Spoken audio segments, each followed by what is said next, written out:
କିଛି ଏକତରଫା ପ୍ରେମ ଏମିତି ଏକତରଫା ହୋଇ ରହିଯାଏ। କେବେ ବିଚାର ମିଶେନି, କେବେ ଆମେ ତାଙ୍କର ପସନ୍ଦ ଆସେନି, ତ ଆଉ କେବେ ପରିସ୍ଥିତି ସାଥ ଦିଏନି। ରାଗରୁଷା ପରେ ସିଏ ପ୍ରଥମେ କଥା ହୋଇଥାଏ, ଯାହା ମନରେ ପ୍ରକୃତ ପ୍ରେମ ଥାଏ। ଗରିବ ଘରେ ଜନ୍ମ ନେବା କାହାର ଚଏସ୍ ନୁହଁ, କିନ୍ତୁ ହଁ, ସାରା ଜୀବନ ଗରିବ ହୋଇ ରହିବା ନିଶ୍ଚୟ ନିଜର ଚଏସ୍ ହିଁ ହୋଇଥାଏ। ଯେତେ ଭଲ କଥା ହେଇଥାଉ, କିନ୍ତୁ କଥା କହିବାର ଶୈଳୀ ବଦଳି ଗଲେ ନା, ସମ୍ପୂର୍ଣ୍ଣ କଥାର ଅର୍ଥ ହିଁ ବଦଳି ଯାଇଥାଏ। ଏଠି କେହି ଆସନ୍ତିନି ଅନ୍ଧାରରୁ ବଞ୍ଚେଇବାକୁ ମୋତେ। ଏଠି ସମସ୍ତେ ଦୂରରୁ ଦେଖି ମଜା ନିଅନ୍ତି କି ମୁଁ ଅନ୍ଧାରକୁ ଡରୁଛି କେତେ। ମୁଁ ଏତେ ଭଲ ପାଏ, କ'ଣ ତୁମେ ମୋତେ ତୁମ ସମୟ ଦେଇପାରିବ?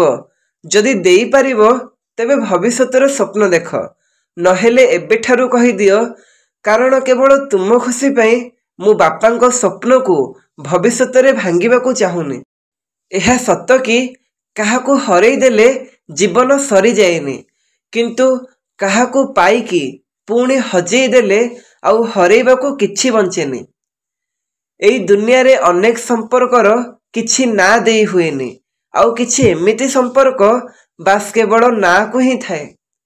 ଯଦି ତୁମ ପୂର୍ବରୁ ସିଏ ଆଉ କାହାକୁ ପ୍ରେମ କରୁଥିବ, ତେବେ ସିଏ ଯେତେ ବି ଅଭିନୟ କରୁ, କିନ୍ତୁ ହୃଦୟରୁ ତୁମକୁ ସହଜରେ ବିଶ୍ୱାସ କରିବନି।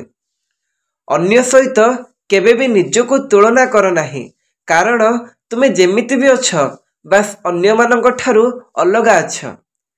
କିଛି ଦୁଃଖ ଏମିତି ବି ବାହାର ଲୋକ ଦେଲେ ଆମେ ସହଜରେ ପ୍ରତିବାଦ କରିଦେଉ, କିନ୍ତୁ କେହି ନିଜେ ସେଇ ଦୁଃଖ ଦେଲେ ଭିତରୁ ଯେତେ ବି ସହିଥାଉ, କିନ୍ତୁ ଉପରେ ଦେଖେଇ ବି ପାରିନଥାଉ। କିଛି ଝିଅ ମହଲ ଚାହାନ୍ତି ନାହିଁ, ତାଙ୍କ ପାଇଁ ତ ନିଜର ପ୍ରେମୀର କାନ୍ଧ ହିଁ ଯଥେଷ୍ଟ। ଛୋଟ କଥାରେ କିପରି ଚୁପ୍ ରହିବାକୁ ହୁଏ ଆଗରୁ ଜାଣିଥିଲେ, କିନ୍ତୁ ବଡ଼ ଆଘାତ ପାଇଲା ପରେ ବି କିପରି ଚୁପ୍ ରହିବାକୁ ହୁଏ ତୋ ଠାରୁ ଶିଖିଗଲି। ତୁମେ ଯେବେ ସମୟ ଚାହିଁଲ, ମୁଁ ସମୟ ନଷ୍ଟ କରିବାକୁ ଚାଲିଗଲି। ଯେବେ ତୁମେ ଖୋଜିଲ, ମୁଁ ଜରୁରୀ କାମକୁ ବି ଭୁଲିଗଲି। ହେଲେ ମୁଁ ଯେବେ ତୁମଠାରୁ ପ୍ରେମ ଚାହିଁଲି, କାନ୍ଦିବା ପାଇଁ ଏକୁଟିଆ ରହିଗଲି। କଳିଯୁଗର ଏକ ଅଜବ ଦୃଶ୍ୟ।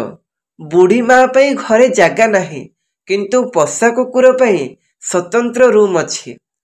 ଜୀବନ ଆଉ ଆମେ ଯାହାକୁ ନିଜ ଜୀବନ ଭାବିଥାଉ, ଏ ଦୁହେଁ କେହି ଚିରସ୍ଥାୟୀ ନୁହନ୍ତି, କେଉଁ ମୁହୂର୍ତ୍ତରେ ଛାଡ଼ି ଦେଇ ପାରନ୍ତି।